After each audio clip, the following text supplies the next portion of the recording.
Stock clearance offer চলে আসেন। ফার্স্টেই বলবো আইফোন এক্সএস এর দামে আইফোন 12, আইফোন 12 এর দামে আইফোন 13, 12 এর দাম বলা ভুল হবে ভাই, আইফোন 11 এর দামে আইফোন 13 এবং আইফোন 13 এর দামে আইফোন 14 পেয়ে যাবেন দুইটা। এই ফোন সম্পর্কগুলো পরে বলতেছি ইন ডিটেল। ফার্স্টে কিছু কথা বলে নেই আপনাদের। দেশের মোবাইল মার্কেটের যে পরিস্থিতি, আপনারা যারা যারা আমাদের অডিয়েন্স আছেন বা আমাদের কাস্টমাররা আছেন বা বাংলাদেশ ব্যাপী যারা টেক এনথুসিয়াস আছেন, আপনারা ফোন কিনতে হয়তো বা ভয় পাচ্ছেন যে আসলে কি হবে না হবে। এখন যে দেশের পরিস্থিতি চলতেছে, সরকার এক এক সময় এক একটা সিদ্ধান্ত নিচ্ছে। আপনাদের থেকে বেশি ভয় আমরা আছি ভাই, কারণ আমাদের হিউজ টাকার প্রোডাক্ট এখানে দেখতে পাচ্ছেন স্টকে পড়ে আছে। তো 1 তারিখে নতুন সিদ্ধান্ত আসার কথা, তার আগে আমরা সিদ্ধান্ত নিয়েছি যে আমরা স্টক ক্লিয়ারেন্স একটা অফার দিয়ে দিব। একটা জিনিস মনে রাখবেন, যদি এনআরআই সিস্টেম চালু হয় বা কোনো ধরনের সরকার যেটা করতে যাচ্ছে এই জিনিসগুলো যদি চালু হয়, এর আগে আপনার ফোনে যদি সিম কানেক্ট থাকে সেক্ষেত্রে আপনার ফোন অটো রেজিস্টার হয়ে যাবে এবং কোনো ধরনের আপনি হ্যাসেল ফিল করবেন না। তো যার কারণে আমরা রিস্ক নিব না বিধায় আমরা আসলে স্টক ক্লিয়ারেন্স অফার দিতে আসলাম আজকে। আমাদের কাছে হিউজ পরিমাণে ইউনিট আছে, স্যামসাং, পিক্সেল, অ্যাপেল, ইভেন আপনার রেগুলার অ্যান্ড্রয়েড এর কথা যদি বলি, রেগুলার অ্যান্ড্রয়েড এর আমাদের কাছে হিউজ পরিমাণে ইউনিট আছে।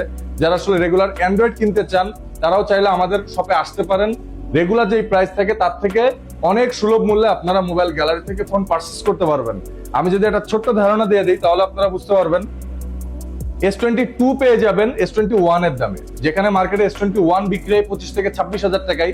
সামান্য একটু ডিস্টেন্স থাকতে পারে, 27-28 হাজার টাকায় আপনি S22 পেয়ে যাবেন মোবাইল গ্যালারিতে। পিক্সেল 7 প্রো, পিক্সেল 7 প্রো চাহিদা মার্কেটে অনেক বেশি এবং আপনারা আসলে পিক্সেল 7 প্রো ইউজ করতেও খুব কমফোর্টেবল ফিল করেন। পিক্সেল লাভার অনেকে আছেন। পিক্সেল 7 প্রো অনলি 36 হাজার টাকায় মোবাইল গ্যালারিতে বক্স একটি প্রোডাক্ট আছে, এটা আপনারা পেয়ে যাবেন। S24 এর চাহিদা কিন্তু অনেক বেশি। S24 আপনারা S23 এর দামে পেয়ে যাবেন। তারপরে S23 আছে, যেটা দেখা যাচ্ছে আপনার মার্কেটে বিক্রি হয় 42 থেকে 43 হাজার টাকায়, সেই জায়গায় আমরা S23 অনলি 37-38 করে সেল করতেছি।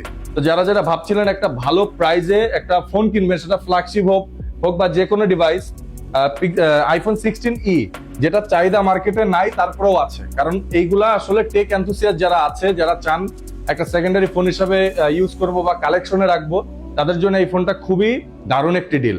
এই ফোনটা আমাদের মোবাইল গ্যালারিতে পেয়ে যাবেন অনলি 56,500 টাকায়। যে আপনারা ঠিকই শুনতে পারতেছেন, 128GB and 256GB both variant আছে।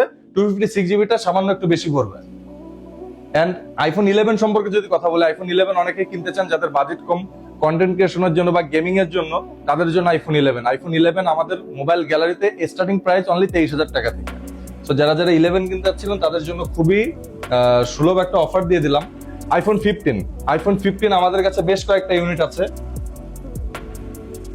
আইফোন 15 আমাদের কাছে মোট 3টা কালার দেখতে পাচ্ছেন, আরো অনেকগুলো আছে, সবগুলো হাতে নিতে পারতেছি না। আইফোন 15 আমাদের মোবাইল গ্যালারিতে অনলি 55,000 টাকা থেকে স্টার্টিং প্রাইস। এন্ড যারা আসলে একটু দামি ফোনের ভিতরে নিতে চাচ্ছিলেন, 16 প্রো ম্যাক্স নেওয়ার কথা চিন্তা ভাবনা করতেছেন, আইফোন 16 প্রো ম্যাক্স মোট 4টা ইউনিট আছে।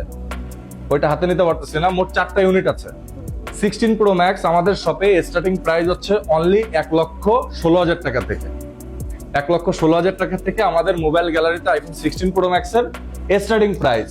15 প্রো ম্যাক্সও আছে একটা। 15 প্রো ম্যাক্স যার আসলে লাগবে, আমি একটু বলে দিই, একটা 15 প্রো ম্যাক্স আছে যেটার বাটন উপরেরটা কাজ করে না, মানে ভলিউম বাটন। শুধুমাত্র ওই ইস্যুটার কারণে ওই ফোনটা অনলি 85,000 টাকা অফার প্রাইস থাকবে। যাদের বাজেট কম, 14 প্রো ম্যাক্স নেওয়ার বাজেট, একটা 15 প্রো ম্যাক্স চাচ্ছিলেন, তাদের জন্য খুবই ভালো একটা ডিল। ওকে, সো অনেকগুলা প্রোডাক্টের কথাই বললাম, regular Android, Apple, pixel, Samsung. তো যার যেটা প্রয়োজন মোবাইল গ্যালারিতে ভিজিট করেন। আর এখানে বেশ কয়েকটা অফারের প্রাইস ফোন আছে। 13 যেটার কথা বলছিলাম, যেটার কারণে এই ফোনটার প্রাইস এত বেশি কম 11 এর দামে দিচ্ছি। এটা ডিসপ্লেতে একটা গ্রিন লাইন আছে, একটা মাত্র গ্রিন লাইন, সেটা একদম কর্নারে, তো সবসময় ভিজিবল না। দেখতে পাচ্ছেন যে এখন গ্রিন লাইনটা নাই। সো কিছু কিছু টাইমে আসে, আমরা চাইলে দেখা যাচ্ছে যখন গ্রিন লাইন থাকে না সেই সময় ফোনটা বিক্রি করে দিতে পারি অনেক কাস্টমারের কাছে, তারপর আমরা ওইভাবে আসলে বিজনেস করি না। আইফোন 14 যারা আসলে 13 এর দামে চান, অ্যারাউন্ড 44-45 হাজার টাকায় আইফোন 14 আছে দুইটা এই বাজেটে। একটু স্ক্র্যাচ থাকবে, তাছাড়া কোনো ধরনের কোনো ইস্যু নাই। এন্ড আইফোন 12 আসলে এই প্রাইসে দেওয়ার কারণ কি, আইফোন এক্সএস এর দামে এই ফোনটাতে অনেক বেশি স্ক্র্যাচ আছে, যার কারণে, তাছাড়া আর কোনো রিজন নাই। তো এটাই ছিল আজকের এই ভিডিওটা। এন্ড সবশেষে একটা কথাই বলবো, সরকার যেই সিদ্ধান্তই নিক না কেন আমাদের হাসি মুখে সেটা গ্রহণ করতে হবে, তাছাড়া আমাদের কিছুই করার নাই। কারণ আমরা বাংলাদেশে জন্মগ্রহণ করেছি, এন্ড বাংলাদেশে জন্মগ্রহণ করলে আসলে আপনি স্বাধীনভাবে কিছুই করতে পারবেন না। আপনি নামে স্বাধীন, তবে আসলেই কর্মে স্বাধীন না। এই দেশে স্বাধীন তারাই যারা এই দেশের ক্ষমতাবান রাষ্ট্র যারা দখল করে বসে আছে, যাদের হাতে ক্ষমতা, তারা একমাত্র স্বাধীন, বাকি জনগণ সবাই হচ্ছে পরাধীন। এটা হচ্ছে বিষয়। ভালো থাকবেন, সুস্থ থাকবেন, মোবাইল গ্যালারির পাশে থাকবেন। আল্লাহ হাফেজ।